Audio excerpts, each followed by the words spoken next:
So today's topic, it is, I want to talk about what should you do if your employer is planning on layoffs and it might be you, the next one. Like, how should you prepare for an eventual layoff? And so I had thought about a couple of things that someone should do if they aren't prepared. And then hopefully you can add some things to it that I haven't thought about. But I think the first and the most important thing is you ought to build up an emergency budget in case you lose your income. It's not only like to get you through until the first job you get, right? It's actually so you can get a number of job offers and you can choose a one that you will like and a job that you can prosper in the future, right? So it might not be the first job offer, it might be like the fifth one, right? So if that takes you 6 months to get, then you should definitely have more than 6 months of an emergency budget. And so I think I wouldn't even call it emergency budget. I would call it an unemployment budget.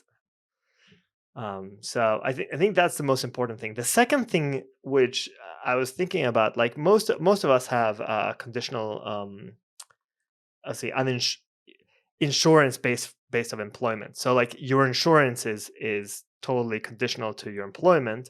It's tied to your employer, your health insurance, and as a result, like when you sever ties with your employer, to put it nicely, you actually lose your insurance. And so there are ways of keeping that insurance. One is Cobra. And the other one, if you don't want the health insurance from the company, then you might have to go out and buy from the marketplace. And I know you can buy insurance because unemployment is a qualifying event, right? Normally, you can only buy insurance during a certain time of the year, but losing your job is a qualifying event. So is, I think, getting married and having a kid. The final piece that I have here is one thing you shouldn't do, which is just avoid distributing your 401k. Like if you have 401k money, obviously if you're desperate for money, for sure, maybe tap into it, but it carries some, like, there's some steep penalties if you don't give it back, right? So, there's a federal tax on distributions from regular 401k. They slap on a 10% early distribution penalty if you're under 59 and 59 and a half. And usually you get laid off during market downturns. And so if that money is not sitting in the market, then you miss the upside, which is potentially the worst penalties of all. It's a hidden penalty. Agree with all three of those for sure. I think I have a little color to add. I'm totally with you on the first one being probably the most critical. I've heard people actually think about just in general their financial situation as it's kind of like this ticket that allows you to be more flexible in the workspace, right? Or the workplace. If you have an unemployment fund, as we called it, and you know that your skills are hireable in the marketplace and you could ostensibly replace your job within 12 months of searching for it, you have a little more flexibility to be who you want to be in the workplace. Maybe you don't have to play politics as much as you would otherwise if this were so critical to you. So that has cascading benefits to knowing that you have that security. I mean, no one wants to lose their job, and it's not like it makes it a pleasant experience, but it really can't be overstated, especially think about someone who's in a single earner household, right? So let's say you and your partner and a couple kids and only one person is working. You're in a pretty vulnerable situation to this layoff. So layoff contextualized is, very different if you're 24 and you can move back in with your parents, right? Compared to someone who's really supporting a family and is the main breadwinner. So cash savings can't be overstated as part of the overall plan. I think on the health insurance side, that's a really scary one. You can look at prices outside of qualifying events. So you can go on to healthcare.gov and look at those prices. You can also look on your benefits and see what the total cost of health insurance is. I actually just went through Cobra. I am now on Cobra because my wife just changed jobs from a full-time job to a couple of different part-time jobs. So we're now eating that full premium. And we looked at the health insurance marketplace Oh, and at explain that Cobra. full premium because I didn't go into that, and that's really important because it comes to surprise to a lot of people. As part of your job, not only do you get access to, honestly, in most cases, a better, more preferable set of health insurance policies, right? When you sign up for those, you may have two, you may have one, but you may have five health insurance policies available to you as an employee of a company. What Cobra gives you is the ability to purchase those same, or really, in our case, it was that same policy that we had been on. The difference is the employer is contributing nothing to it. And the kind of funky part of this, you can actually find this on your W-2. I got to Google the code. There's a code for how much the employer pays in terms of your health insurance. It does show up on your W-2. But the difference in being employed and being on Cobra is that when you're employed, your employer is probably paying a significant portion of the premium associated with that policy. And what Cobra does is say, all right, the employer's out. They're not subsidizing this for you anymore. You're paying that whole premium. So in our case, went up significantly. I mean, I don't recall what the out of pocket was out of paychecks, but it was maybe a couple $100 a month. Now we're paying $1,000 a month for two people for the same policy. It's not bad still. I mean, like, All else equal, I mean, not the worst, but it's not. I'm not thrilled at adding that line item to my budget, Gabe. yeah, Thank you. yeah, In our case, the insurance company that actually provides insurance is not the one that administers Cobra. So in my wife's case, a big organization, she left that organization. We called the insurance company before she left and said, hey, how did this work for getting Cobra? And they say, you have to wait. We're going to mail you a packet, but we're actually not mailing it. Our Cobra administrator, quote yeah. unquote, it's a third party company that basically just makes sure that the employer is staying in compliance with Cobra laws, which are very specific, right? It's a delicate dance of making sure that the disclosures are right, that the ability to buy the policies is right, all that stuff. So we had to wait.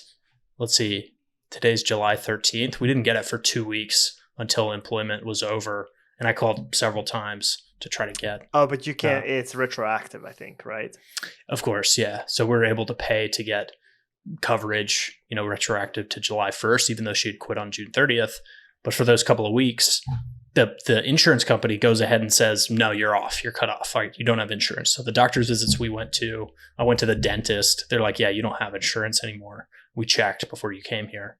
So now we got to go back retroactively. Of course, we save our receipts, but like upload those to the insurance company. Everything with insurance is the worst, but you can navigate. I think my last one is if you've been in a place for a long time, you probably need to have a conversation with someone you trust and open up your resume if you haven't and brush that up and really think about what you've accomplished in a more recent sense. If you've had promotions, getting that one brushed up. If you really think that a potential layoff is around the corner, I guarantee you're going to be doing that work. It may be worth doing now and worth thinking about now. Some people really like that process. Some people hate it. I kind of like seeing other people do it and like helping people edit their resumes. I think it's fun, but brush up that resume if you haven't. I mean, that's kind of an obvious one, but if you're really feeling, a decent likelihood of this or feeling fear about this, getting the resume ready for someone else to read it and current is probably a good idea. Yeah, I have a story. Like I started my working career at Merrill Lynch, and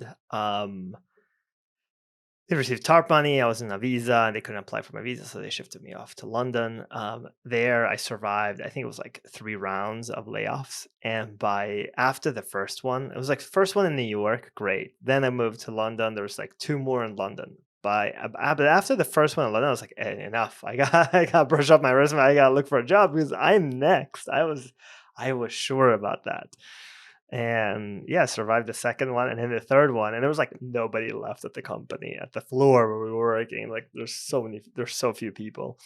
Like it was packed before, like overflowing when I got there. And then after a while, like you just see like emptied stations. But I did brush up my resume, and I did apply for jobs, and I did get one. And I decided at that point I had an option to stick around and maybe wait and see if I might get fired or not, or just leave to a new company which had where morale was much better. They were still, fighting fires, but it was, there wasn't, my employment was secure. These are like uncertain times right now, and so obviously you might be next, you might not be. Who knows? It's always good to, start the process early, get connections or like contacted referrals, like ask around who's looking for people. Try to get this process early. It might even be a good opportunity to change jobs in the middle of this. Start new. You never know. What do you think about the time frame of the unemployment fund that we discussed at the beginning? So you mentioned like a year. I think a year is quite a long time in a recessionary environment. Could definitely be hard. Yeah, it depends on the field you're in. Uh, I have a.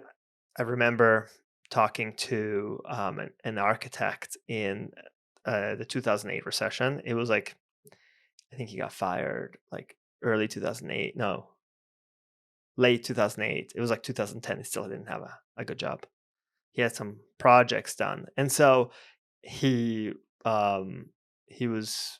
I would say after that experience, he always had a nice employment fund. To this day, when I talk to him about that, and he's like, "Yeah, I'm not taking chances. Like, I might be behind the organization. I might do this. I might be well known now, but like, I am like, if I get fired, I don't have the anxiety I suffered through in 2008." That was a difficult one because that was like a housing crisis. That was a deep, long crisis for anybody who worked in like construction and stuff like that. So